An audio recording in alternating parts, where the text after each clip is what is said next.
Je pense qu'il a peur. Je pense que M. Stérin utilise depuis maintenant plusieurs mois des manœuvres dilatoires, plusieurs semaines en réalité, des manœuvres dilatoires pour ne pas se présenter en commission. Le président a rappelé au moment de l'audition l'ensemble des convocations que nous avions faites par le passé. On parle d'une histoire qui date depuis le 10 avril quand même. Ce matin, nous avions prévu d'auditionner M. Pierre-Édouard Stérin, dans le prolongement de l'audition de M. Arnaud Rérol, directeur général de Périclès, qui a eu lieu la semaine dernière.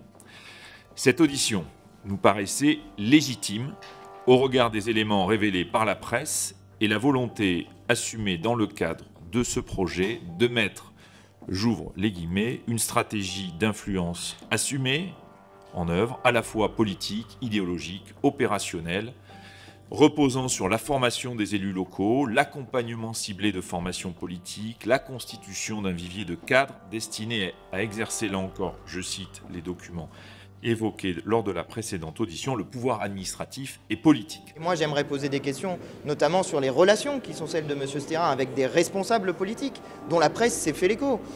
Relations qui, potentiellement, peuvent être associées au sujet de la dissolution de l'Assemblée nationale. Que s'est-il passé à ce moment-là? Est-ce que M. Stérin a eu potentiellement une influence à ce moment-là? Voilà les questions qui sont posées, pas seulement devant notre commission d'enquête, mais à la nation tout entière. Puisque si un homme peut décider d'utiliser son argent pour influencer les élections, alors nous sortons du cadre légal défini par la loi. Je rappelle ce que dit la loi, c'est qu'une personne qui ne se présente pas devant une commission d'enquête qui a souhaité l'auditionner, c'est 7 500 € d'amende. Ça, je pense qu'il n'en a pas grand-chose à faire compte tenu de la fortune qu'il a, mais 2 ans d'emprisonnement. Nous le convoquons mardi prochain à 11 h et cette fois-ci, il ferait mieux de se présenter devant la commission d'enquête, sinon nous emploierons les moyens à la disposition de la commission d'enquête.